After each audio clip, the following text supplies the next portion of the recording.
Délivrez-vous. Marc à la présentation.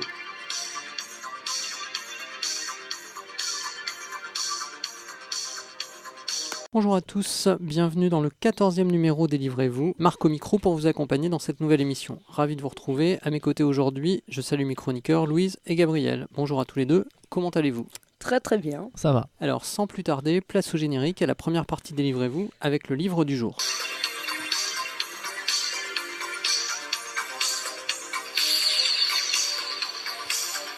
Délivrez-vous. Première partie, le livre du jour.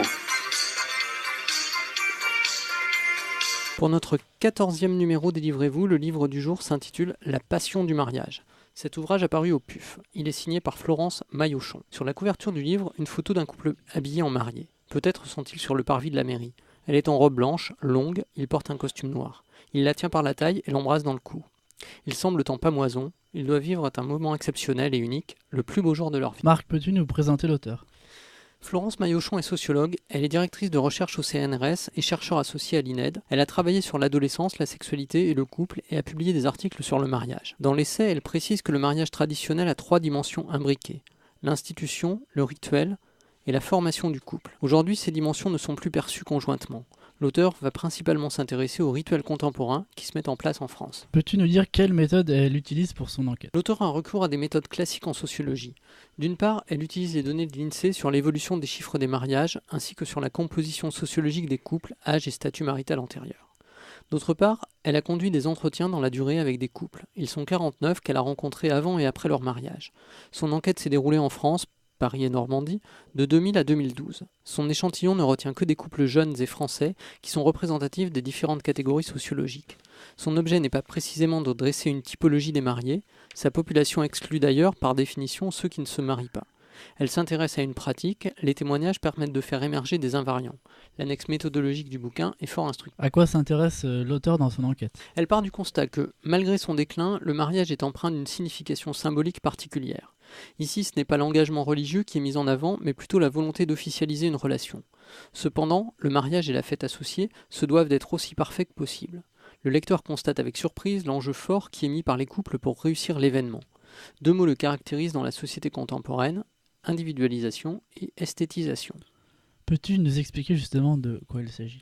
Aujourd'hui, chaque couple cherche à rendre son mariage unique et surtout à son image. L'essentiel est de personnaliser le mariage afin qu'il corresponde au mieux aux intentions des mariés, à ce qu'ils sont.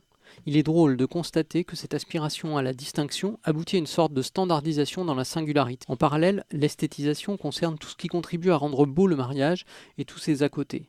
Si le phénomène n'est pas nouveau, l'accroissement de sa prégnance est indéniable. Comment est construit l'ouvrage ? L'essai est découpé en 3 parties qui correspondent aux 3 temps, liés chronologiquement au mariage. Le premier temps est celui de l'annonce avec l'officialisation du mariage. La demande en mariage est bien souvent postérieure à la véritable décision de se marier. Il est important de noter que depuis plusieurs décennies, les couples, pour la plupart, cohabitent avant de s'unir, leur liaison est connue et officielle. Cependant, il va y avoir la demande en mariage, rôle majoritairement masculin, puis l'annonce à la famille, dans toutes ses variantes recomposées, et aux amis. Certaines anecdotes sont truculentes, avec les demandes ratées que les futurs maris vont devoir réitérer jusqu'à validation par leur compagne. La demande doit comprendre un rêve et une exigence de luxe. Les fiançailles sont désuètes, la demande aux parents revêt symboliquement une importance cruciale. J'ajoute qu'un certain conformisme relatif à la demande se fait jour. Un effet de surprise doit être instillé afin de réussir sa demande. La norme sociale s'impose et chacun s'y plie volontiers. La première partie, c'est donc la publicité faite au futur événement. Quel est le second temps du livre ? C'est la préparation et l'organisation du mariage. Ceci se déroule en moyenne sur une durée d'1 an. On en discutera. Des blogs fleurissent pour épauler les futurs époux et leur indiquer les différentes étapes à ne pas rater. C'est une période d'engagement intense où, là aussi, les rôles sociaux sexués apparaissent clairement. Il est à noter qu'avec la prolifération d'Internet, de plus en plus, l'idéologie du beau mariage accessible à tous est vantée. Mais attention aux miroirs aux alouettes, les déceptions peuvent être pléthores. Enfin, la dernière partie met l'accent sur la fête proprement dite et cette esthétisation. Les lieux de la cérémonie et de la fête sont rarement laissés au hasard, même si la loi cadre ce qui est permis. Il y a la robe de la mariée, on s'intéresse moins au costume du monsieur qui est pourtant souvent plus onéreux. Les festivités avec le repas, servi à table ou sous forme de buffet, le tout donnera lieu à des clichés et des vidéos, photographes amateurs ou professionnels. Rien n'est laissé au hasard non plus. La photo souvenir du mariage est par certains aspects plus importante que le mariage lui-même. Une photo ratée, c'est par métonymie le naufrage du mariage. Tu nous as parlé plusieurs fois de rôles sociaux sexués. Est-ce temps de promotion de la parité ou cela reste-t-il encore important? Absolument. Certes, l'échantillon des enquêtés est limité et n'est pas construit statistiquement comme représentatif. Néanmoins, les différents milieux socio-économiques et socio-culturels sont représentés. L'investissement dans les préparatifs de la noce n'est pas équivalent selon les sexes. Toutes choses égales par ailleurs, les femmes restent plus impliquées, et oui Louise, et davantage garantes du bon déroulement de la longue séquence préparatoire. Pour tous les hystériques, poilus et mal baisés. Pour tout ce qui est choix du lieu, de la décoration, des fleurs, du plan de table, la touche féminine reste prépondérante. Quant aux hommes, ils sont plus sollicités pour le choix des vins, les négociations avec le traiteur et le DJ pour la musique. Ajoutons que d'après les témoignages, les femmes doivent veiller à ce que les hommes participent et s'impliquent, faute de quoi elles se retrouvent seules aux commandes. Le plus beau jour de la vie, c'est souvent une expression employée pour désigner le mariage et aussi parfois la naissance des enfants. Qu'en est-il d'après cette enquête? Incontestablement, c'est bien l'ambition explicite du mariage pour les mariés, représenter le plus beau jour de la vie. L'intérêt des interviews à plusieurs mois d'intervalle est de pouvoir les interroger après le mariage pour savoir ce qu'il en a été. Le stress généré par toute cette organisation, y compris lorsqu'elle est déléguée, est prégnant. Les mariés ont du mal à avouer que tout ne s'est pas déroulé comme ils le souhaitaient. Sans doute un symptôme de notre société compétitive où la réussite est une valeur cardinale. Donc oui, ce jour doit représenter et être présenté comme le plus beau de la vie des protagonistes. Je propose, chers chroniqueurs, après cette présentation du livre La passion du mariage, qui visiblement fait beaucoup rire Louise, que l'on passe à la première question de notre débat. Alors, tous les trois, on n'est pas mariés, mais que pense-t-on du mariage ? Le mariage, on est pour, on est contre. Est-ce que c'est un rêve de petite fille? Alors là, évidemment, ou de petit garçon, mais généralement, ça vise plutôt les petites filles. C'est pour ça que je vais laisser Louise prendre la parole dire en premier. Et puis, le fait d'être habillée en princesse le jour des noces, par exemple, est-ce que ça fait rêver? Louise? Alors déjà, quand j'étais petite, l'idée d'être une princesse me révulsait. Moi, je jouais plus à des rôles de mec, en fait. Donc déjà, l'idée d'être une princesse tout court, c'est un truc qui me fait chier et que je ne comprends pas, à part le fait que ce soit une éducation genrée totalement stupide. Et le fait que, bah oui, pour moi, le mariage, le fait que beaucoup de nanas disent encore que c'est le plus beau jour de leur vie, je trouve ça quand même assez triste. Parce que, je sais pas, il y a quand même d'autres bonheurs plus importants que le fait de se joindre à quelqu'un avec qui on va peut-être divorcer d'ici 3 à 5 ans et avec qui on va perdre du fric plus qu'autre chose. Mais bon, après, voilà, je suis assez pessimiste sur la question. Enfin, en tout cas, vous savez que j'irai pas me marier, ou si je me marie, il faut me mettre en HP, ça c'est clair. Et pour le rêve de princesse, je pense que voilà, on apprend aux filles à apprendre, à attendre le prince charmant, à rester à la fenêtre, à rêver du prince charmant, parce que les contes sont ainsi faits. Et ça participe à cette véhiculation du mariage comme le plus beau jour. Donc c'est bien beau parce que dans les contes, on dit que les nanas se marient et ont beaucoup d'enfants, donc encore le côté poule pondeuse, encore une fois. Mais on ne dit pas ce qui se passe ensuite, notamment le divorce, un mariage sur 3, si je ne me trompe pas. Je pense qu'en tout cas, ça en fait partie. Voilà. Oui, c'est les chiffres, effectivement. Alors, surtout en région parisienne, dans les grandes villes où on divorce davantage. Gabriel, pour ou contre le mariage? Moi, j'ai pas d'avis. Il y a des bons et des mauvais côtés sur le mariage, bien sûr. Louise en a dit pour les mauvais côtés, que je suis assez d'accord là-dessus. Les bons côtés du mariage, c'est que ça permet, quand on reste ensemble, notamment si un conjoint arrive à décéder ou quoi que ce soit, d'avoir une sécurité. C'est, on va dire, le seul bon point. C'est économique en fait. Ouais, le truc, c'est qu'avant, le mariage, on le considérait de façon économique. Ouais. Et je pense que c'est la seule rationalisation de ce contrat. Après, de plus en plus de couples le prennent en compte. J'ai l'impression, notamment quand ils se pacsent et qu'ensuite ils viennent à se marier. Mais je pense que le mariage d'amour est totalement irrationnel. Et l'idée de se dire qu'on reste avec la même personne toute sa vie est totalement con. Enfin, après, c'est mon avis, c'est peut-être méchant. Mais je ne conçois pas l'amour comme quelque chose qui dure de façon éternelle. Et c'est plus quelque chose qu'on nous tend à faire croire à travers des contes pour enfants. Et l'amour, en fait, c'est assez complexe parce qu'on peut être amoureux de quelqu'un à un temps T et puis à un autre moment changer. Enfin, les sentiments sont très variables, donc c'est pas facile. Et toi qui aimes bien revenir vers l'histoire, historiquement, cette conception de se dire qu'on peut changer, ne pas être marié avec la même personne pendant toute sa vie. Alors, il y a des phénomènes démographiques, c'est-à-dire que par rapport à il y a quelques siècles, l'espérance de vie est plus élevée. Donc déjà, si on se marie à 20 ans, on a plus de chances et qu'on reste avec la même personne de rester 60 ans avec qu'il y a 500 ans où on se mariait à 14 ans. On se mariait peut-être à 14 ans et au bout de 20 ans, on était mort. Oui. Pas toujours. Mais... Oui, non, mais ça évolue la personne du mariage. Au Moyen-Âge ou jusqu'à la fin de l'Ancien Régime, le mariage c'était plus C'était pas forcément des mariages d'amour, même quasiment jamais, surtout enfin, chez les paysans, oui. Chez les classes populaires, il y avait des mariages d'amour, même si c'était pas toujours le cas. Mais chez Mais les dans les paysans, classes- on cherchait pas plus à récupérer les terres d'une Si, famille à aussi, une autre. Non, mais c'est les seuls endroits où tu avais des mariages d'amour, où, par exemple, où des fois les parents laissaient. Mais il y avait aussi dans ces moments-là des arrangements pour avoir plus de terres. Mais c'est surtout chez les nobles et les bourgeois que les mariages étaient surtout des mariages d'intérêt entre les familles, notamment pour les héritages et toutes ces choses-là.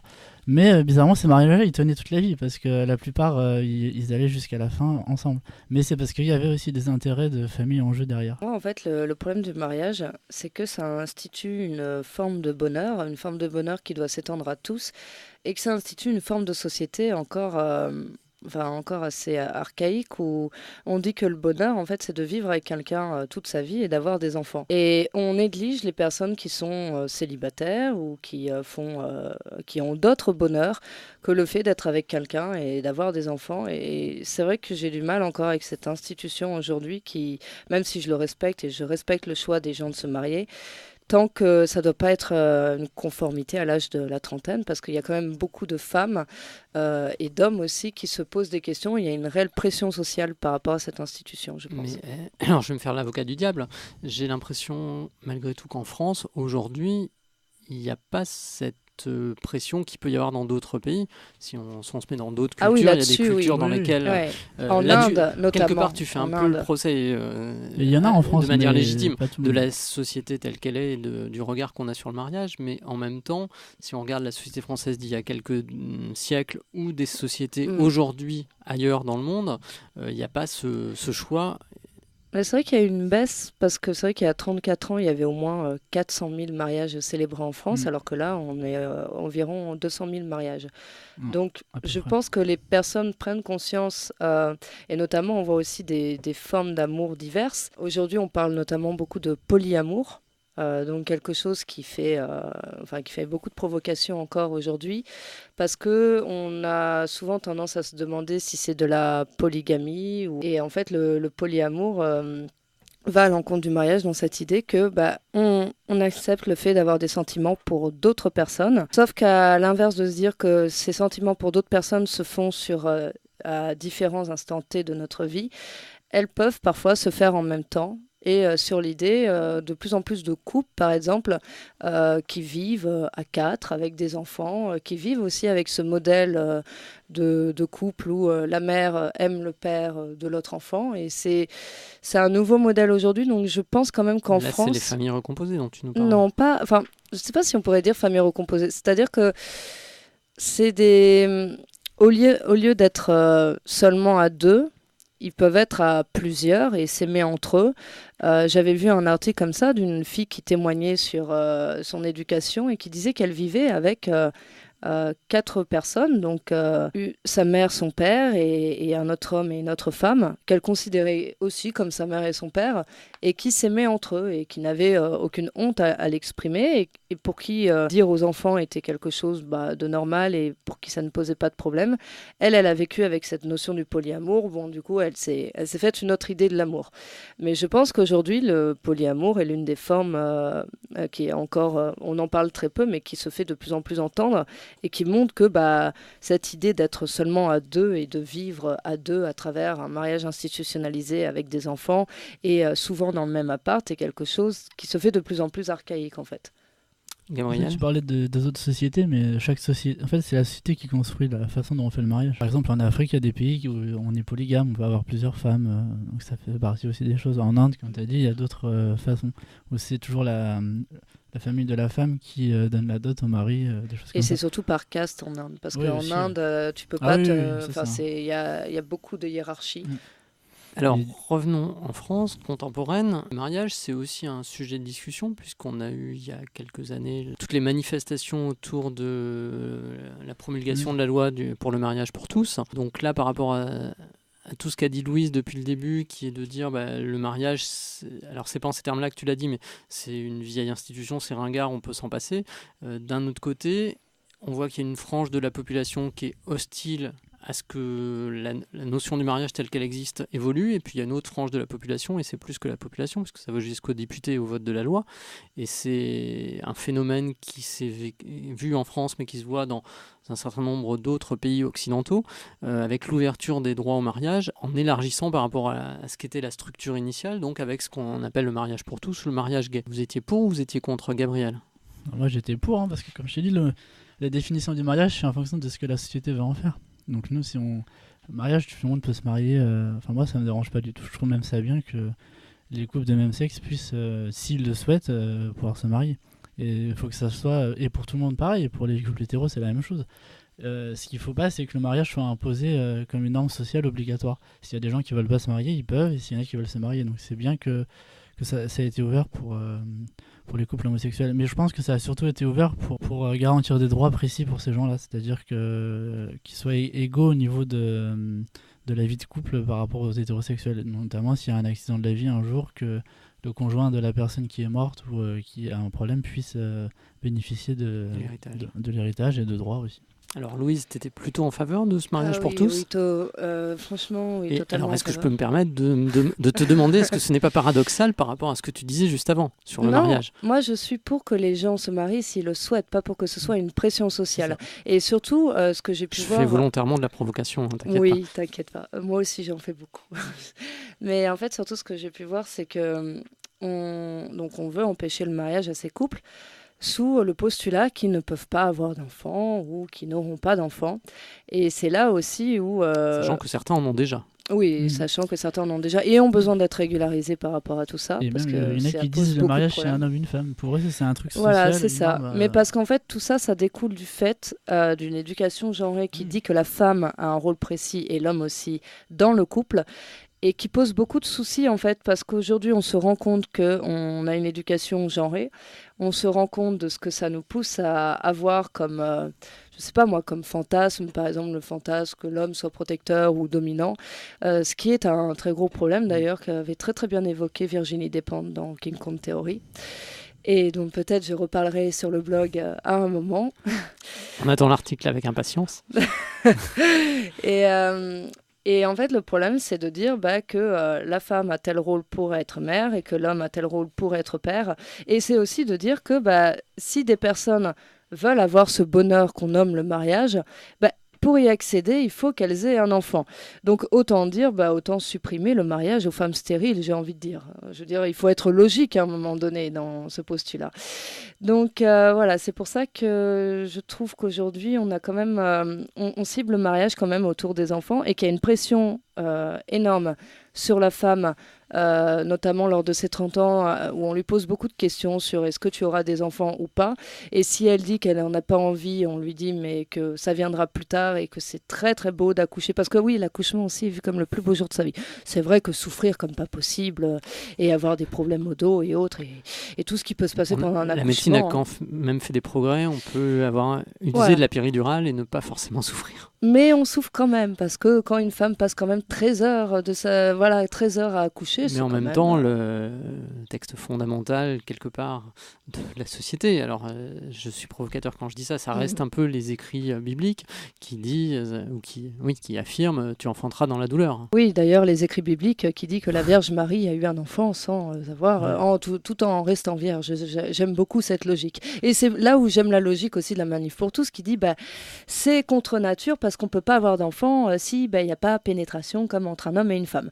Ces mêmes personnes qui adorent la Vierge Marie qui a eu un enfant en restant vierge. C'est magnifique. Hein. C'est toute bonne logique qui vient chez eux. C'est ce que je pense de ce débat. La religion n'est pas forcément pleinement rationnelle. Ah non, jamais. C'est un autre débat. Voilà. Gabriel, sur ce que vient de dire Louise, des commentaires ? Je suis assez d'accord sur ce qu'elle a dit. C'est vrai que c'est une norme sociale, clairement. Et par rapport au mariage pour tous, pour terminer sur cette thématique, est-ce que tu aurais pu te retrouver dans certaines des manifestations, et si oui, de quel côté ? Les défenseurs ou les contre ? Les défenseurs, moi, plutôt. Parce que les contre, leurs arguments, je trouve plutôt grotesques. Le fait qu'on disait que le mariage c'est un homme et une femme, comme je disais, ça dépend de comment on définit la définition du mariage. Nous, c'est une définition qui date du code civil et toutes ces choses-là. Mais dans d'autres sociétés, par exemple, le mariage est totalement différent.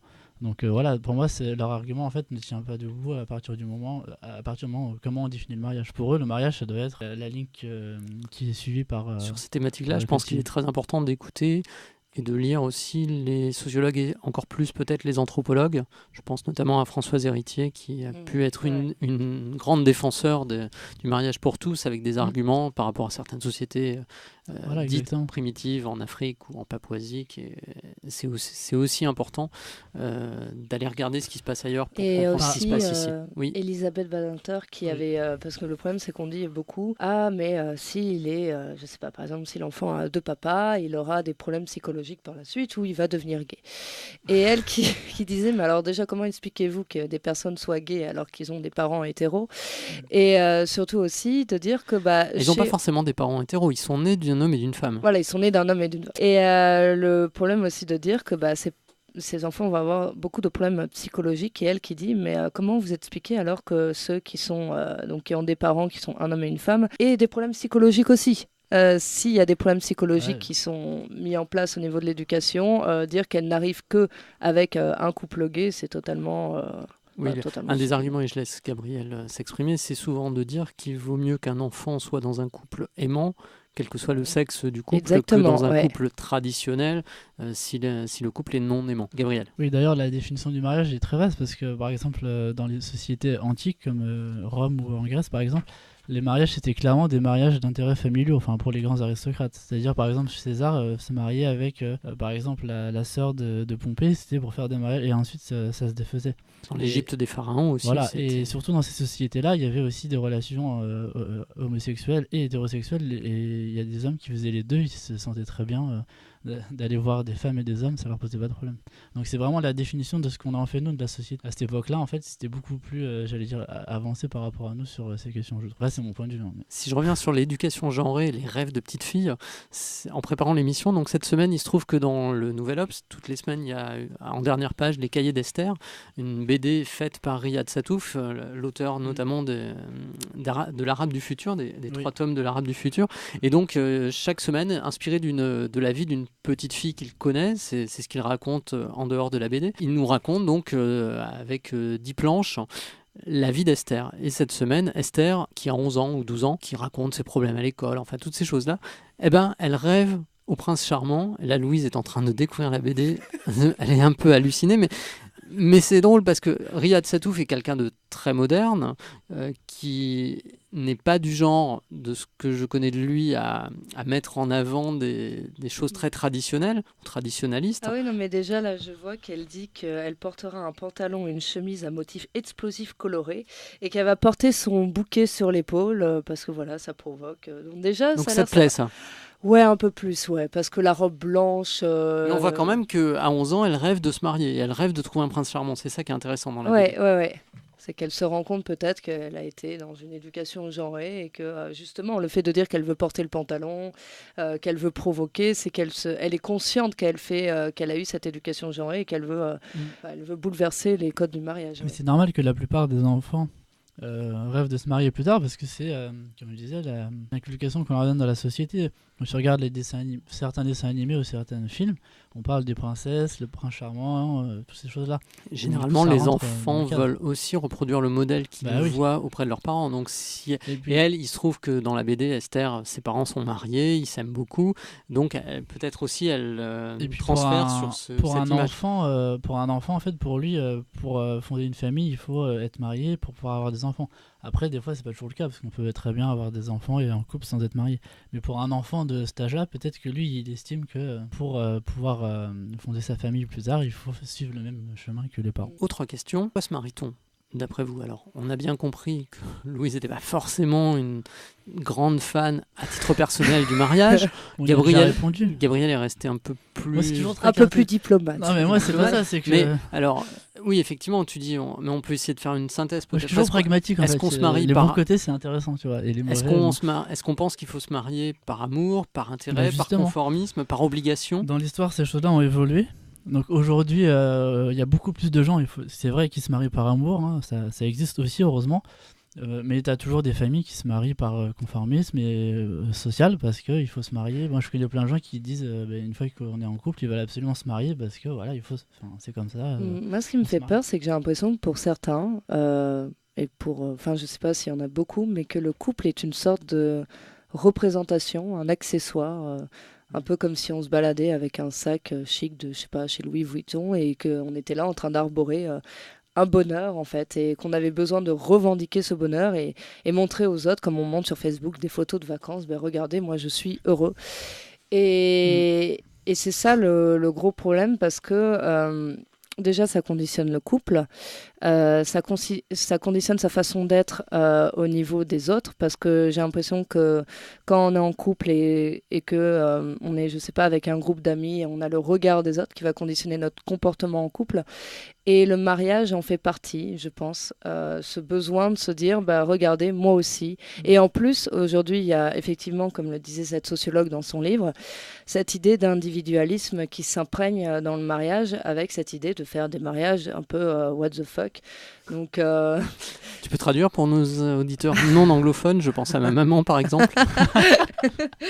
What the fuck, un terme associé à la culture du web qui signifie mais c'est quoi ce bordel? Donc c'est souvent ce qui veut dire des trucs un petit peu fous, notamment je pense à un couple d'amis qui s'est marié lors de la Zombie Walk. Alors la Zombie Walk, c'est la marche des zombies et je crois que c'était un chasseur de zombies qui conditionnait leur mariage, enfin en tout cas qui faisait le prêtre alors que des zombies se ruaient sur eux. Voilà, c'est assez comique comme mariage, je trouve. Gabriel. C'est ça que je trouve intéressant dans les mariages, parce qu'aujourd'hui on voit qu'il y a malheureusement un mariage sur 3 qui finit en divorce.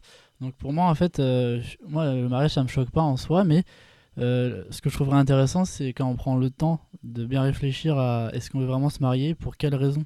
Et c'est ces mariages-là qui peuvent durer, par exemple qu'un mariage soit fait pas à l'église ou à la mairie, enfin forcément pour l'officialisation, mais qu'après on fasse quelque chose de totalement déjanté en fait, ça peut être vachement intéressant au lieu d'avoir le truc habituel. Par exemple, ça c'est marrant à la Zombie Walk, et peut-être que c'est leur identité au couple justement qui va les faire durer.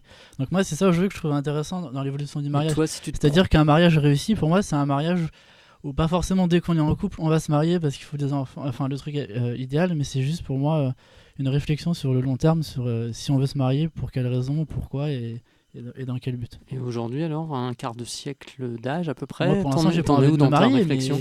je sais pas du tout. Quand je serai en couple, peut-être que la question se posera ou pas. Mais moi, je peux me sentir très bien sans être marié ou l'inverse. Enfin, après, c'est vrai qu'il y a de plus en plus ce qu'on appelle une maturation au mariage et l'idée que, notamment, je pense à la mini-série avec Jean Dujardin, Un gars, une fille, et qui représente assez bien cet effet du couple qui vit ensemble mais qui n'est pas marié. Eux, ça fait, je crois, leur vie de couple, c'était 8 ans et ils n'étaient pas mariés. Et on voit de plus en plus de couples comme ça qui vivent des années très longtemps ensemble et qui évaluent en fait les risques, qui évaluent ce que ça fait d'être ensemble. On voit aussi ce qu'on ne voyait pas il y a 30 ou 40 ans, ça c'est sans doute un effet post-mai 68, des couples qui se marient une fois que leurs enfants ont une dizaine d'années ou voire un peu plus. Alors qu'avant on était quand même dans le schéma traditionnel, dès qu'on savait qu'on était enceinte, la femme était enceinte, il fallait vite se marier. Alors que maintenant, et moi, je préfère il y a le dans nouveau certaines schéma, sociétés traditionnelles. parce que pour moi en fait c'est ça que je trouve intéressant, et c'est pour ça que j'aime bien ce nouveau type de mariage, c'est parce qu'il y a la réflexion. Ils ont vécu pendant 10 ans en couple, ils savent exactement ce qui va, ce qui va pas. Ce qui est presque paradoxal, c'est de se dire que malgré ça, on est de tel taux de divorce. Oui, exactement, mais ça existe toujours. Il y a un truc aussi que je trouve assez intéressant, c'est qu'on a souvent la vision du couple comme deux personnes qui cohabitent ensemble. Aujourd'hui, il y a de plus en plus de couples qui ne cohabitent pas ensemble et qui comme Simone de Beauvoir et Jean-Paul Sartre. Ils étaient non cohabitants. Et c'est comme en fait l'idée, et c'est là où justement on pourrait repenser au couple vraiment traditionnel avec chacun qui avait sa chambre.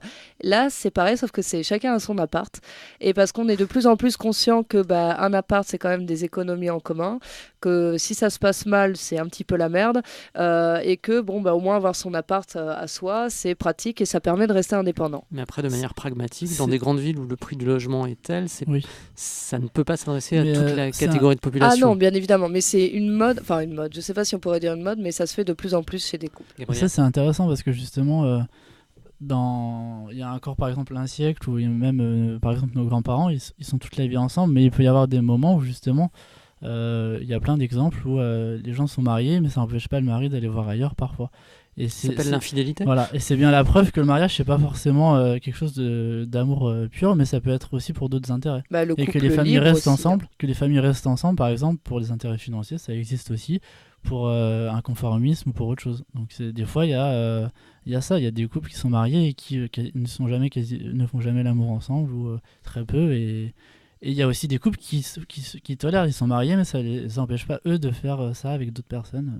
J'avais Chacun aussi, a sa définition. entendu des amis qui disaient que pour eux, le mariage parfait, par exemple, c'était se marier avec un pote à elle gay.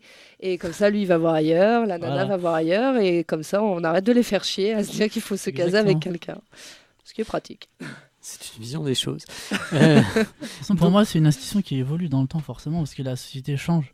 Donc forcément, il y a des évolutions. Aujourd'hui, un mariage, pour moi, c'est pas comme au 19e siècle. Ça a évolué, surtout depuis mai 68. Mais peut-être que dans 20 ans, il y aura une autre définition du mariage. Donc là, je pense qu'on arrive au terme de la première partie du débat qui est autour de la représentation des valeurs du mariage. Maintenant, en lien avec ce livre, donc La Passion du mariage, je voudrais qu'on vienne plus précisément vers la représentation du mariage et la cérémonie en elle-même, ce que ça implique. Le jour J, mais finalement le jour J c'est rien, c'est peanuts, c'est ce que je disais en introduction, parce que c'est souvent maintenant quasiment une année à l'avance qu'on prépare, qu'on réserve et qu'on pense mariage 24 heures sur 24. Alors on a bien compris qu'autour de la table, a priori on n'est pas dans cette catégorie-là, mais si on n'y est pas soi-même, rien ne nous empêche de connaître des gens qui sont dans cette optique-là, et je crois que Louise aura des choses à nous dire. Donc qu'est-ce que vous pensez de ces gens qui s'investissent dans tous les sens du terme? C'est-à-dire qu'un mariage, ça coûte cher aussi, ça coûte de l'argent quand on fait un grand mariage, qu'on loue un traiteur, un DJ, un château ou que sais-je, ça représente beaucoup Il y a d'argent. plein de facteurs. Donc, Je commence ou- Mais vas-y Gabriel, puisque tu as la parole. Déjà, il y a le fait que les gens, souvent, ils font ça à l'avance parce qu'ils veulent un mariage réussi. Dans la représentation sociale, comme tout le monde se marie, il ne faut pas le rater. Donc, il y a des familles, par exemple, dans les classes sociales aisées, qui veulent que le mariage soit parfait parce que c'est aussi l'image de marque de la famille. Donc, il faut que le truc soit grandiose, parfait, château, belle voiture, le repas, qui soit... Et voilà. Mais même dans les autres cas, souvent, on veut que le mariage soit réussi parce que c'est le moment au début de sa vie. Et souvent, les parents aussi derrière veulent que ça soit un moment important pour le couple marié. Donc ça veut dire qu'il y a quand même encore un impact social fort du mariage dans les Et sociétés. souvent, Donc, la ça reste période un de rituel, une étape en fait. période de préparation du mariage est aussi parfois une période de tension. Oui, Ah, ça. souvent, oui. Oui, Parce qu'on l'a vu là, et on va revenir sur la discussion genrée, c'est-à-dire que c'est censé se préparer par l'homme et la femme. On va rester dans c'est surtout la femme. Hein. dans le traditionnel. On va pas parler du mariage pour tous, où là, a priori, c'est soit deux garçons, soit deux filles. Mais restons sur le couple le plus traditionnel. Donc là, on voit bien qu'il y a une répartition des rôles. C'est ce que montre bien l'enquête dans le livre La Passion du mariage. La femme doit sans cesse remettre l'ouvrage sur le fer, si j'ose dire, c'est-à-dire solliciter son futur époux pour vérifier qu'il a bien fait les Il a tâches. bien choisi couleur lavande et tout ce genre de bain. Objectivement aussi, c'est vrai que pour un homme, c'est plus facile de s'habiller pour un mariage. Il suffit d'avoir le bon costard. La femme, elle va vouloir des détails précis sur sa robe. Il y a des Mais choses Parce on- qu'à on chaque apprend fois, dans le c'est une livre que le robe blanche, Voilà, alors c'est il faut ça. se distinguer en robe blanche, alors qu'on pourrait porter une robe d'une autre couleur, je sais pas moi, enfin rouge, noir, n'importe. Mais Tous les mariages se font pas en robe blanche. Les robes blanches, c'est essentiellement pour les mariages qui ont aussi un versant religieux. c'est Je vrai. connais des Mais femmes après, mais à la mairie, il y a beaucoup de femmes qui viennent en robe. Hein. Même si c'est pas religieux, il y a cette impression sociale. J'ai vu plein de mariages en mairie où la femme elle venait habillée en robe de mariée. Après, il y en a mais certaines si qui dans sont la habillées foulée il y a une classe, cérémonie religieuse, ça peut se Oui. comprendre. mais des fois, il y en a pas. Donc, est-ce que, à titre personnel, vous pensez que quand vous vous marierez dans 5 ans, dans 8 ans, dans 20 ans, que sais-je, Ou jamais. ou jamais, mais C'est mettons-nous ce dans que l'hypothèse où vous vous marieriez, est-ce que vous pensez que vous seriez prêt à sacrifier cette somme d'argent, Non. ce temps, Gabriel? Moi, certainement pas. 8 000 € pour un mariage, c'est trop. Après, tu peux faire une cérémonie sympa. Ça peut être très très bien un mariage sans dépenser des centaines de milliers d'euros ou des milliers d'euros dans un mariage. Hein. Ça peut, moi, les trucs simples, souvent, c'est ce qu'il y a de mieux parce que tu as la convivialité et tout ça. Des fois, quand tu veux trop faire les choses bien et dépenser trop, ça peut aussi être trop, entre guillemets, comme les robots. Et du coup, après, ça fait une cérémonie un peu, comment dire, trop rythmé. Ouais, trop rythmé. Trop Et c'est pas... rythmé, ouais. Ça peut être bien aussi d'avoir des parts Bah, d'improvisation, faut que des ce trucs soit qui se passent cool pas. en fait. Hein. Je sais Bah pas, ouais, faut voilà. pas se prendre la tête. Hein.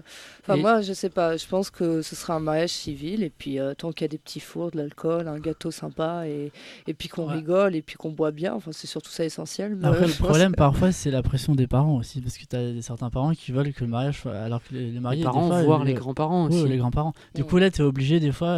Quand de ils... faire des concessions. Oui, parce que des fois, c'est eux-mêmes qui dépensent l'argent, donc du coup, ils veulent que ça soit parfait. Ma mère, je C'est- sais qu'elle arrêtait pas de dire qu'elle allait mettre beaucoup d'argent pour mon mariage, mais je veux bien qu'elle me le donne pour autre chose, ce serait pratique. Et est-ce que vous avez vous-même assisté à des mariages Ah oui. d'amis, de personnes de la famille, où vous avez vu ce côté, on voit que les gens se sont investis, Clairement. se sont donnés. Gabriel, raconte-nous ces anecdotes. Moi, j'ai vu plein de mariages.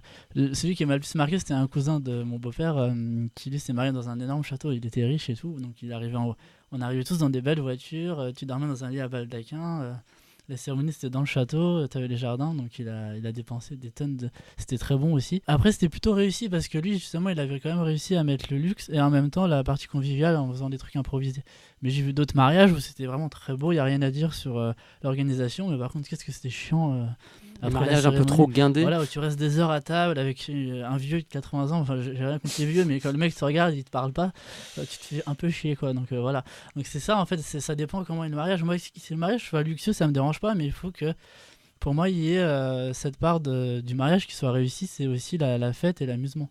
Parce que si tu vas à un mariage qui est parfait, mais où malheureusement tu connais même pas ton voisin, c'est moins drôle. Oui, quand on va dans des mariages où il y a un nombre respectable d'invités, souvent, là vous parlez tous les deux parce que vous êtes jeunes, du côté c'est festif, on veut faire la fête, on veut danser, on veut s'amuser, on veut écouter de la bonne musique, mais souvent un mariage c'est la cohabitation de 2, 3 voire 4 générations dans la salle. Le meilleur Et mariage que j'ai vu, il moi, faut trouver le plus petit dénominateur commun qui va faire en sorte que et les arrière-grands-parents et les petits-fils arrivent à s'amuser. C'est ça peut peut-être marcher. pas toujours Après, facile. je mettais, mais le mariage, donc là, c'était l'exemple des mariages luxueux qui étaient bien ou pas bien. Mais moi, celui que j'ai adoré, c'était il y a 2 ans. D'ailleurs, c'était un couple de 60 ans qui se mariait, donc c'est drôle. Donc, c'est 2 personnes âgées qui se sont refait. Et eux, leur mariage, il était super. Ils ont fait ça dans leur maison de campagne. T'avais un cochon grillé qui tournait. Il y avait des tables tu sais, les tables comme Plus un buffet à campagnard. l'allemande, c'est-à-dire avec les tables en bois et t'as les bières dessus. Et c'était super drôle, quoi. Tout le monde était mélangé, on se marrait bien. Et en plus, ça fait un peu le truc à l'ancienne. Et moi, j'aimais bien ça. Parce qu'il n'y avait pas énormément de luxe et c'était super convivial. Enfin, moi, j'aime bien en tout cas. Moi, j'ai assisté à 2 mariages très très différents. Alors, il y en avait un, c'était la salle des fêtes de la mairie, très simple, avec des jeux de type, je sais pas, type émission Cyril Hanouna, et avec la danse des canards en chanson, Ouais. c'était assez comique.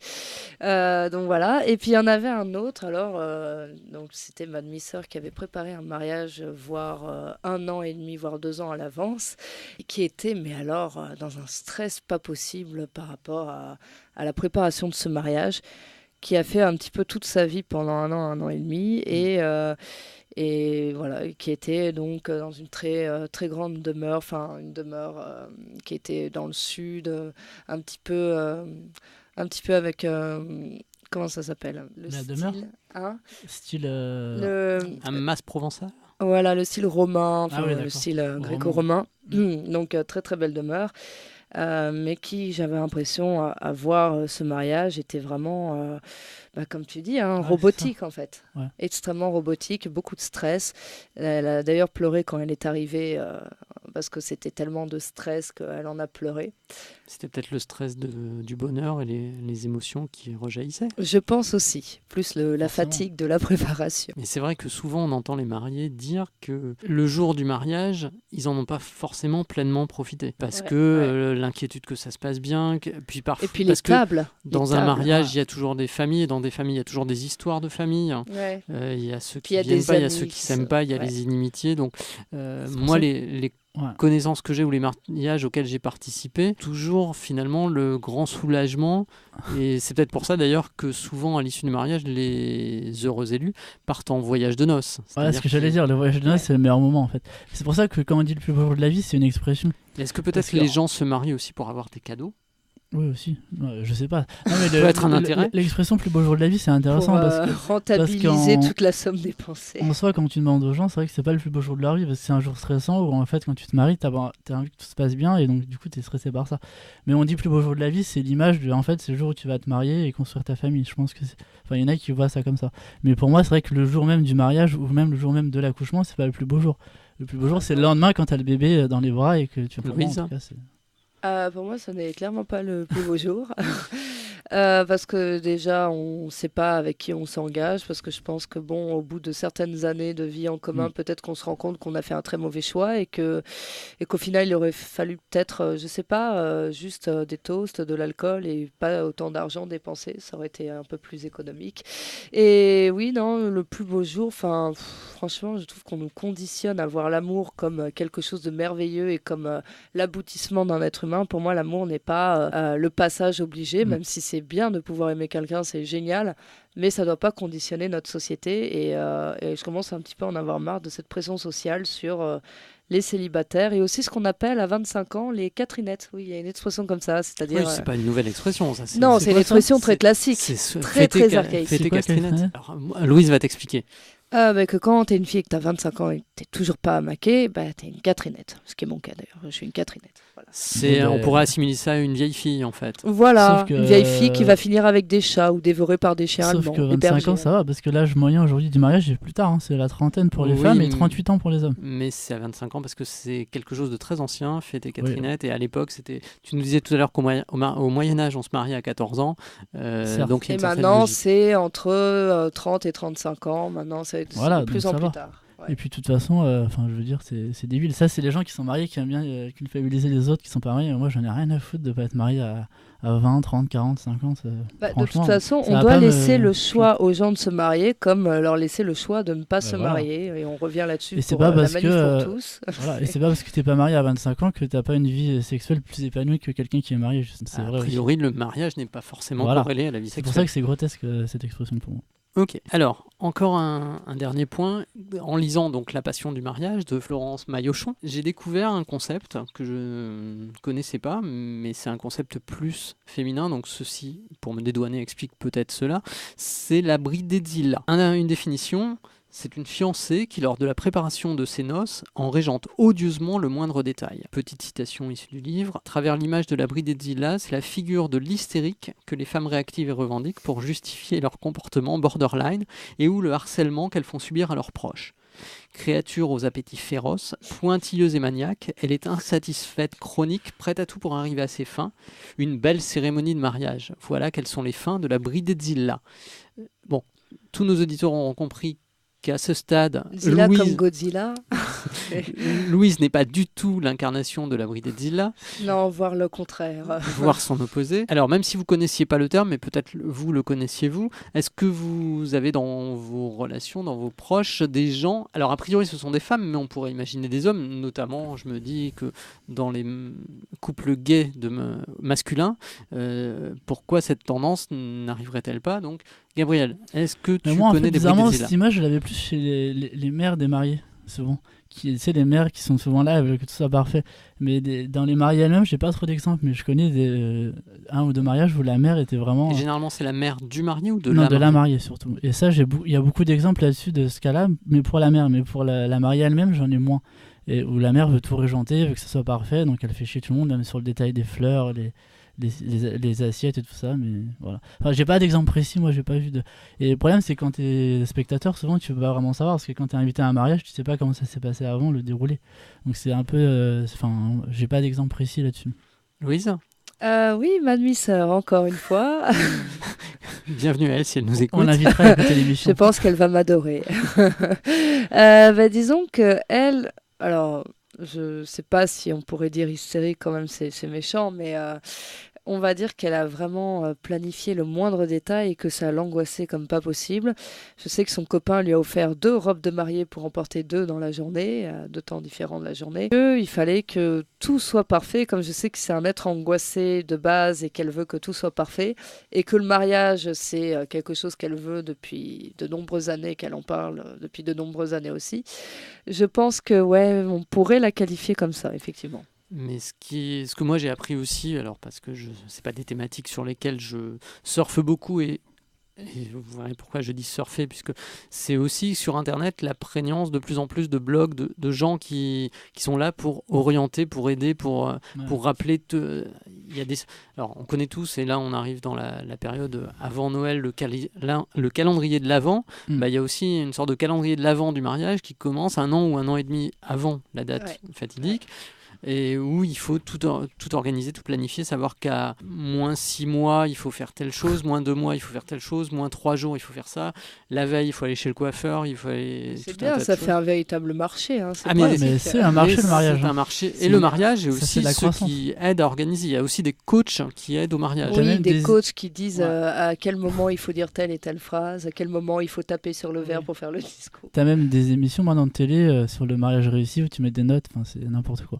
De toute façon, moi personnellement, je serais incapable de faire ça. Peut-être qu'on aura une émission, un mariage presque parfait. Hein, ouais, c'est ça. Mais moi, peut-être qu'il y en a déjà dans certains pays. La planification, pour moi, à 1 an d'avant, moi, c'est pas du tout mon style. Hein. Moi, je ferais ça un peu à l'arrache au dernier moment, le truc tranquille. Oui, mais en même temps, ce dont on se rend compte, c'est que le jour où on veut organiser un mariage avec, disons, 40 invités, si on s'y est pas pris suffisamment longtemps à l'avance, on ne trouve pas de salle. D'accord, mais tous les détails de savoir ce qu'il faut dire exactement, c'est n'importe quoi. Les mariages, c'est mieux quand il y a une part d'improvisation. Mais il faut que ça soit préparé, mais spontanément. C'est-à-dire, tu as déjà fait l'étape des invités, mais c'est plus drôle après... sur les laisser parler, pas dire alors à telle minute ça va être comme ça. Moi je préfère quand ça part un peu en vrille. Et puis surtout le plus beau jour de la vie c'est passer sa journée à stresser. Alors super, le plus beau jour de la vie franchement. Faut que ça soit décontracté le mariage. Non mais voilà, faut boire, faut rigoler et puis faut pas se prendre la tête quoi. Tout ça poil dans la piscine avec le verre de champagne. Et puis on fait tous une partouze et puis c'est bon quoi. Et puis ça célèbre les valeurs du mariage. Je vous rappelle que généralement le mariage associe les parents et les grands-parents. Oui ça leur fera du bien, ils se font se décoincer un peu quoi. Ah non, on n'est pas des Lannister non plus. Hein, ouais, j'avoue. Donc ça, c'était la référence à Game of Thrones. On aura compris, les auditeurs auront compris à vous entendre tous les deux que vous faites preuve d'un anticonformisme assez fort autour de cette notion du mariage, sans doute, mais j'ai l'impression, en t'entendant, que certes tu rigoles, mais ça représente le fond de ta pensée. Un peu, ouais. Non, mais moi, je suis anti-mariage. C'est-à-dire, les gens peuvent se marier s'ils le veulent, mais moi, je trouverais toujours cette idée très con. Mais tu es prête à être invité dans un mariage et à y faire la fête. Il y a de l'alcool, et puis bon, moi, je suis pas anti-mariage. Moi, je vais faire un mariage qui soit totalement déjanté et totalement atypique par rapport aux trucs normaux. Et Marc, toi, on n'a pas eu ton avis sur ce que tu penses du mariage Moi aussi, je vous ai donné quelques indices. Mais c'est pas quelque chose auquel j'aspire particulièrement. Vu mon grand âge, j'aurais déjà pu être. C'est bizarre que tu sois pas marié. Mais non, ça fait. Alors, mais là aussi, ça vient peut-être aussi du modèle familial que j'ai eu, où il n'y avait pas forcément. Voilà, il y a ça aussi. Le mariage n'était pas forcément l'image qu'on véhiculait le plus autour de moi. Après, j'ai participé à quelques mariages. Des fois, je m'y suis amusé. Des fois, je m'y suis un peu ennuyé. Je ne me verrais pas. Alors, autant, contrairement à toi, une planification à moyen ou à long terme me fait pas forcément peur, mais j'aurais pas envie d'y passer du temps. Après, la question de l'argent, je préfère à la limite faire un voyage de noces sans noces que d'investir tout ça. Quant à la question mariage pour tous, pour ou contre, plutôt pour, dans une notion d'égalité des droits entre les citoyens. Alors voilà, je vous propose qu'on termine ainsi notre débat un peu déjanté sur la fin, sur le mariage et l'engouement qu'il suscite de nos jours, même si pas forcément parmi les participants au débat. Nous allons à poil. Il fait trop froid dans la cave où nous enregistrons. Heureusement, nous enregistrons bientôt ailleurs. Heureusement. Nous allons retrouver dans quelques instants pour la deuxième partie de l'émission où nous conseillerons idées de sortie, de distraction ou de lecture. En attendant, voici une courte pause musicale. Spontanément, j'aurais pu vous proposer la marche nuptiale, mais ça m'a semblé un peu trop pompeux.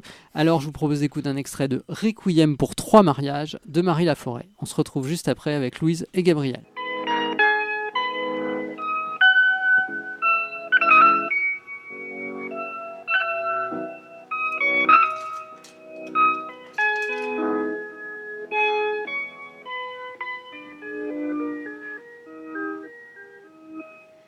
Quand François vit Marie, natte brune, l'œil gris, il épouse Marie. Bal de et dans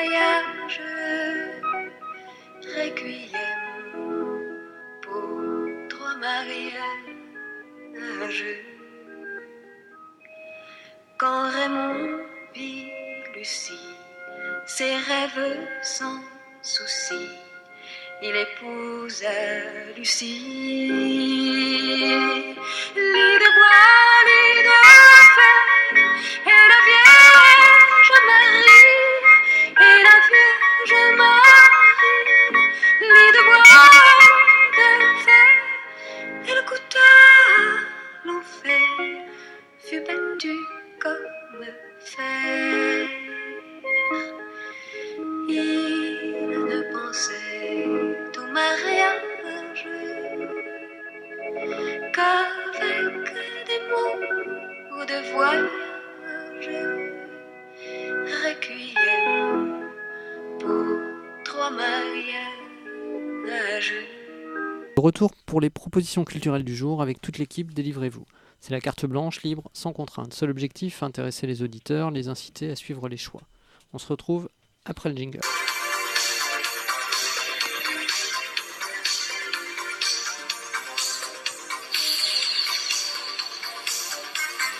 Délivrez-vous. Deuxième partie. Les propositions culturelles de nos chroniqueurs.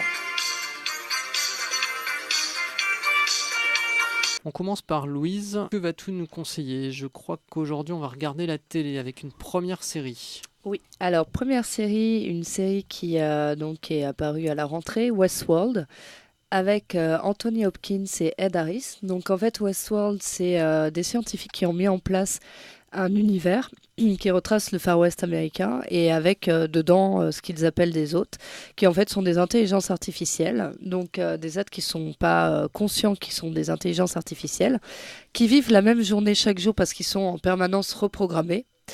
Et les scientifiques qui mettent ce monde à l'œuvre essaient de mettre en place des scénarios et de faire évoluer ces intelligences artificielles. Et à côté de ça, ils permettent à des riches qui ont l'envie fantasque d'aller dans ce monde et de pouvoir faire ce qu'ils veulent, c'est-à-dire d'aller coucher au saloon ou d'aller tuer des gens. Et en fait, ils mettent en place un algorithme qui permette aux intelligences artificielles d'avoir un peu plus d'émotion. Et à partir de là, ça devient le carnage. Une très très bonne série que je recommande énormément et qui émet beaucoup de réflexions sur ce qu'est l'humain, notamment à travers cette idée d'intelligence artificielle. Donc ça s'appelle Westworld. Westworld, oui. Gabriel, que nous conseilles-tu? Livre, théâtre. 17 ans plus tard, on retrouve enfin les aventures d'Harry Potter pour le bonheur des plus grands fans, comme moi par exemple. Donc là, l'histoire va se passer donc 17 ans après la fin du dernier tome, donc le 7. Harry Potter est maintenant un homme dans la fleur de l'âge, père de famille de 3 enfants. Il est marié avec Ginny Weasley, la sœur de son meilleur ami. Ses enfants, James, l'aîné de la fratrie, entre au début de l'ouvrage en seconde année à Poudlard, et son frère Albus a 1 an de moins et entre lui au début du roman en première année à l'école des sorciers. Et l'intrigue va surtout se dérouler avec donc Albus, le deuxième fils d'Harry Potter, et son père. Notamment lui, il redoute l'entrée à l'école et sa relation avec son père devient un peu difficile. Il va se lier d'amitié avec le fils de Drago Malfoy, le rival d'Harry, et entre dans la maison Serpentard. Lui, il n'aime pas du tout l'univers de Poudlard, alors que son père aimait beaucoup. Il s'y sent mal, et donc à partir de là va se dérouler le livre et l'intrigue. Et au fur et à mesure de l'histoire, on retrouve vraiment le style des tomes précédents et des intrigues avec le suspense assez fort, qui fait que l'on ne lâche pas le livre, même si c'est écrit en pièce de théâtre avec l'acte et tout ça. Ça a été joué à Londres l'été dernier. Donc là, c'est vraiment la pièce de théâtre qui est dans le livre, mais on sent quand même la touche de l'auteur. C'est toujours du J.K. Rowling. Voilà, même si c'est vrai que du coup il y a moins de détails parce que comme c'est en pièce de théâtre, c'est assez moi j'ai lu ça en une demi-journée. Mais donc j'aurais préféré moi que ça soit un livre vraiment avec 400 pages où tu as des détails. Mais bon, on s'y retrouve bien et c'est plutôt pas mal. Et à travers cette histoire bien structurée quand même, on retrouve de nombreux personnages du passé aussi grâce à des sortilèges qui permettent de faire des flashbacks dans le passé, donc c'est plutôt intéressant. Enfin, moi en tout cas, pour un fan d'Harry Potter, j'ai trouvé plus de bons côtés que de mauvais, donc le mauvais côté, pièce de théâtre c'est bien, mais donc du coup ça enlève un peu le charme des détails qu'elle mettait dans les... Mais on retrouve quand même ce côté-là d'Harry Potter qui a pas trop changé encore. Louise, tu fais partie des fans d'Harry Potter? Ah oui, oui, tout à fait. Ça, j'ai pas trop spoilé, c'est bon. J'essaie de pas trop écouter, de me défaire. Mais oui, dans Harry Potter, j'ai lu tous les tomes, j'ai vu tous les films. Quand j'étais petite, Pareil. je rêvais d'aller à Poudlard aussi, d'avoir ma lettre avec un hibou. Bon, Ouais. pour moi, je vous avoue, vous parlez un peu chinois ou Moi, japonais. ça m'a Je fait- n'ai jamais ni lu ni vu Harry Potter. Ça m'a mais- fait aimer la lecture à l'époque. C'est comme ça que j'ai commencé à aimer des livres qui n'étaient pas scolaires. Bah, disons que la lecture d'Harry Potter est assez facile et c'est surtout un univers assez immense, enfin, ce qu'on peut trouver en termes de créatures et puis même en termes de références, ne serait-ce que la référence par rapport à la ségrégation, par rapport au fascisme. Par rapport aux intéressant. francs-maçons, enfin, il y a quand même beaucoup de références dans cette œuvre, de belles valeurs. Et il faut dire aussi que J.K. Rowling, quand elle a écrit à un moment donné où elle était totalement pauvre. Exact. Elle était dans un Mais café. Maintenant, elle est Et, richissime. et maintenant, voire plus riche que la reine d'Angleterre. C'est son histoire à elle qui est drôle d'ailleurs, hein, qui est intéressante. Ouais. C'est plus Oui. qu'Harry Potter, en fait, je connais l'histoire de l'auteur d'Harry Potter. Et surtout que maintenant, elle fait d'autres choses, c'est-à-dire qu'elle a écrit d'autres livres qui n'ont rien à voir Sous avec Harry pseudonyme Potter. aussi, c'est pour Sous certains. pseudonyme. Bah, les animaux fantastiques, là, Entre autres. notamment, qui est une autre Ouais. partie de l'univers et qui va sortir en film bientôt. Il est sorti déjà là. Il est sorti Mais ça reste dans Faut que j'aille l'univers. le voir. Ça reste dans l'univers. Non, il sort mercredi, t'as raison. On est d'accord. Ça reste dans l'univers magique, mais c'est vrai qu'elle a aussi maintenant fait d'autres ouvrages d'un style totalement différent pour montrer qu'elle peut aussi. Donc maintenant, c'est devenu vraiment un. Et on voit de plus en plus de pays qui mettent en place des parcs d'attractions Ouais. Harry Potter. c'est Les génial, fameuses dragées Bertie Crochu aussi. Oui. Les soirées Harry Potter. Bah, d'ailleurs, il y a le Grand Rex, je crois qu'il avait fait un marathon Harry Potter. Ouais. Le Oui. business reprend la donne. Voilà. Marathon Harry Euh, Potter. Et il y a aussi même des endroits dans les parcs où tu peux te mettre par famille. Enfin, tu peux aller à Gryffondor, à Serpentard. Ouais. Et donc ça, c'est intéressant. Les auditeurs auront compris qu'on est Pour ceux qui aiment bien entre Harry Potter. deux fans d'Harry Potter. J'ai parfois l'impression que c'est un peu le même discours quand vous parlez de Westworld. Game of Thrones. Game of Thrones. Voilà, donc D'ailleurs, Westworld est vu comme le nouveau Game of Thrones aujourd'hui. Gabriel nous a donc parlé du dernier tome, le 8e d'Harry Potter. Et toi, Marc, de quoi tu vas nous parler aujourd'hui? Alors moi, totalement différent, je vais vous parler un petit peu de mode à travers des pastilles de 2 minutes qui ont été diffusées sur Arte, des petites bribes comme ça, qui s'appelaient Catherine Deneuve lit la mode. Ah, Et c'est depuis aussi devenu un livre de Loïc Prigent qui avait réalisé cette série de brèves pendant la récente Fashion Week où Catherine Deneuve, donc assise dans un fauteuil, lisait des textes qui sont en fait des mots qui ont été entendus lors des défilés de mode. Et c'est hilarant. Donc ça donne un bouquin qui s'appelle J'adore la mode, mais c'est tout ce que je déteste. Petit pépiment, paru chez Grasset. Donc c'est drôle, c'est caustique, c'est subversif, c'est à la mode, c'est méchant, c'est féroce, c'est franchement assez irrésistible. Alors ce que je vous propose, c'est pour vous donner des petits avant-goûts, je vais vous citer, vous dire quelques extraits. Évidemment, je ne suis pas Catherine Deneuve, donc ça sera moins drôle que Catherine Deneuve, qui parfois se marrait dans les émissions parce qu'elle était avec son petit chien. C'est très drôle. Donc, quelques citations qui, moi, me plaisent beaucoup. Elle est riche, elle a un rire de riche. Tu dis pas vendeur, tu dis partenaire client. Si ça existe déjà, ça ne m'intéresse pas. Ma nouvelle assistante vient du 35e siècle. C'est quoi ton parfum? Pubis, de Tom Ford. Sa réussite fulgurante, c'est la preuve que n'importe qui peut réussir. Ton bébé est splendide, il a la peau de Nicole Kidman. Elle se suicide au bacon. C'est fonctionnel, c'est du prêt-à-porter, prêt à partir. J'ai dormi 4 heures en un mois. On voit ce que c'est que le monde de la mode. C'était parfait, mais c'était rien. J'ai tellement la gueule de bois, je pourrais sculpter 2 rames. La mode, c'est plus étrange que la fiction.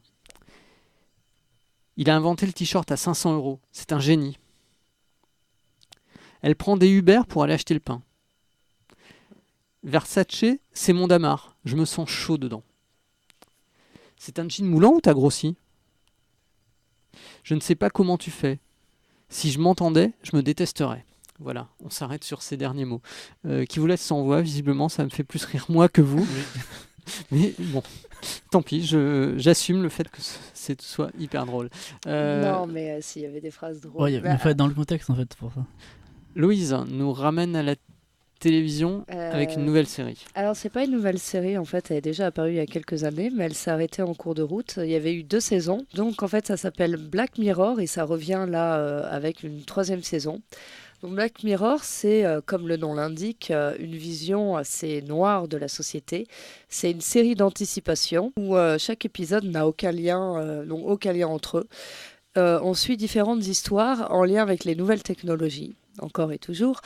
Et dans ces histoires, en fait, c'est vraiment des dystopies. Donc, par exemple, dans la nouvelle saison, le premier épisode fait toute une critique de Facebook et des réseaux sociaux où les personnes ont des numérotations à côté d'eux. Donc, ils sont évalués sur une note de 5. Et par exemple, s'ils ont la note de 2, ben, ils ne peuvent pas avoir accès à certains établissements. Ils ne peuvent pas parler à telle ou telle personne. Et donc, c'est une réelle critique de la société. Il y a d'autres épisodes où, par exemple, avec une puce intégrée, ils peuvent enregistrer tous les moments de leur vie, un peu comme dans Final Cut avec Robin Williams. Et donc, on voit quelqu'un qui, avec cette puce intégrée, enregistre tous les moments avec sa femme et commence à paranoïser sur un simple repas en repassant la scène devant sa femme. Donc, c'est une réelle critique des nouvelles technologies, c'est très intelligent. Et c'est une série que je conseille énormément et qui est vraiment, je dirais, limite parfois meilleure que certains films ou livres SF où généralement on a une fin qui ouvre sur une ouverture et là, c'est une dystopie assez horrible. Enfin, il faut vraiment rester accroché parce qu'il y a certains épisodes qui sont quand même assez horribles. Et voilà. Black Mirror. C'est intéressant parce que en Chine, ils font exactement ça. Maintenant, il va y avoir des points. Je sais pas si vous avez entendu. Tout le monde est surveillé. En fait, si tu as un nombre de points qui baisse, par exemple, si tu critiques le régime ou si tu grilles un feu rouge, tu peux plus avoir accès à certains emplois. C'est après. À Singapour aussi, je crois que j'ai vu ça. À Singapour, et maintenant, ils l'ont mis en Chine. Mais aussi, il y a aussi quelque chose auquel je pense. Il y a une femme qui s'est inspirée d'un épisode de Black Mirror pour converser avec son ami mort. Parce qu'il y a un épisode de Black Mirror où une femme perd son mari et grâce aux nouvelles technologies, elle peut parler avec lui et grâce à une intelligence artificielle en fait qui est la résultante de toutes les conversations par mail, de toutes les conversations par chat, de tout son historique internet et qui le retrace. Et une femme qui a perdu son ami a regardé cet épisode et a voulu mettre en place un chatbot. Donc un chatbot, une intelligence artificielle donc les chatbots sont de plus en plus en cours aujourd'hui. Un chatbot avec qui elle peut converser et qui retrace en fait une certaine psychologie de son ami mort. Gabriel, un deuxième conseil ? Série aussi. Donc, je vais vous parler des Hommes de l'ombre, une série qui passait sur France 2. Bon, là, il y a eu les 2 derniers épisodes cette semaine, mais si vous ne l'avez pas vu, vous pouvez regarder en rediffusion sur le site ou en streaming. Et c'est une série que j'aime bien. Bon, ça parle bien sûr de tout ce qui est monde politique, donc ça m'intéresse. Mais ce qui est vachement intéressant dans cette série, c'est qu'on voit bien les arcanes du pouvoir, comment ça se passe, et c'est assez réaliste. Donc ça parle, il y a le conseiller du président, le conseiller de l'opposition, on voit bien comment le monde politique marche, la connivence avec les journalistes aussi, qui est assez intéressante dans le film, dans la série, et on voit très bien en fait comment c'est mis en place, à l'intérieur comment ça se passe, les prises de décision, ces choses-là, les trahisons, il y en a beaucoup, mais ça c'est normal. Et du coup moi je trouve ça assez réaliste pour connaître un peu le monde politique. En ayant vu cette série, je trouve qu'il y a des choses où ça se passe exactement comme ça en fait. Donc c'est intéressant pour ceux qui veulent comprendre un peu la machine à l'intérieur. Moi en tout cas j'ai bien aimé pour ce point-là. Ça me fait penser pour les gens qui voudraient un film là cette fois-ci et non pas une série sur toutes ces choses-là, il y avait L'exercice de l'État avec Michel Blanc qui était un film excellent où il jouait un conseiller d'un ministre des Transports. Voilà, on arrive au terme de ce 14e numéro de Livrez-vous. Je tiens à remercier mes chers chroniqueurs, parfois un peu dissipés, mais qui m'ont néanmoins brillamment accompagné, Louise et Gabriel. J'espère que vous aurez apprécié le débat et les propositions culturelles. Je vous donne rendez-vous à très vite pour le 15e numéro de l'émission où il sera question de drogue et de nazisme avec un portrait inattendu d'Hitler et de son médecin. C'est avec Iron Sky, c'est ça, parce que ce film est très psychédélique, on dirait qu'ils ont pris la drogue en le faisant. Et c'est avec des nazis qui revivent, qui viennent de la Lune. Je ne connais pas ce film, mais ça sera à partir d'un livre. Tu pourras nous le conseiller lors de la prochaine émission. Et vous pouvez donc nous retrouver sur YouTube et sur le blog culture-tout-azimut.over-blog.com. Ciao, à bientôt. Ciao. À bientôt, ne vous mariez pas.